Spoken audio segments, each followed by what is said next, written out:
Video کے نیچے subscribe کے بٹن پہ کلک کریں، بیل کے آئیکن پہ کلک کیجئے تاکہ ہر نئی ویڈیو کی نوٹیفیکیشن آپ کو مل جائے۔ دنیا کے ساتھ تعلق اللہ تبارک و تعالی نے ضرورت کا رکھا ہے، اور دنیا سے ہٹ کر جو چیزیں ہیں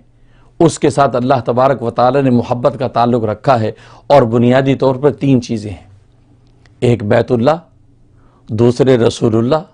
اور تیسرے کتاب اللہ۔ یہ 3 چیزیں ہیں کہ جن کے ساتھ انسان کی محبت کا تعلق ہو، اور محبت مشیت و اختیار کے تابع ہے، لہذا ان چیزوں کے ساتھ عقلی طور پر محبت کرنے کے لیے محنت کی ضرورت ہے، محنت کی ضرورت ہے۔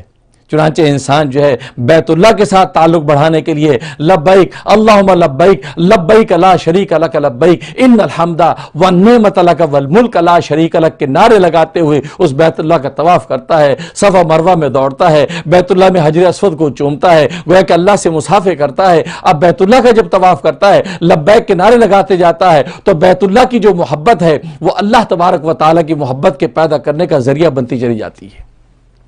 کیونکہ اس کے لیے محنت کی ضرورت ہے۔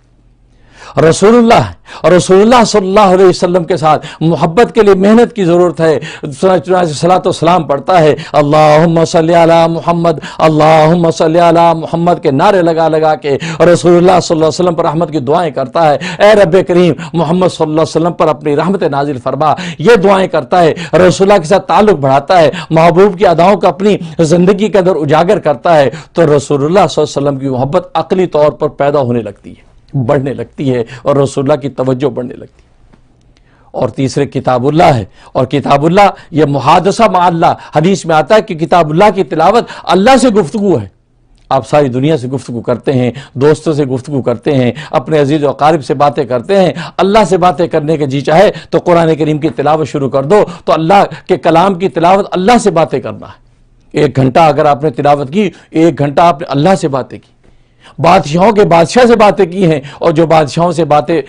کے بادشاہ سے باتیں کرتا ہے، آپ سمجھ لیں کہ اس کو کیا ملا۔ دنیا کو بادشاہیاں ملی، اس کو اللہ تبارک و تعالیٰ کائنات قدموں میں ڈال دیتے۔ تو تلاوت کلام پاک کے ساتھ اس کتاب اللہ کی محبت پیدا کرتا ہے، اور اس کے تقاضے احکام پر عمل کر کے منزل پر پہنچتا ہے۔ گویا کہ یہ 3 چیزیں اللہ تبارک و تعالیٰ نے مشیت اور اختیار کے تابع رکھی ہیں۔ انسان اپنے اختیار کے ساتھ آگے بڑھتا ہے تو اللہ تبارک و تعالیٰ اس کی وجہ سے اس کو اجر و ثواب عطا کرتے ہیں۔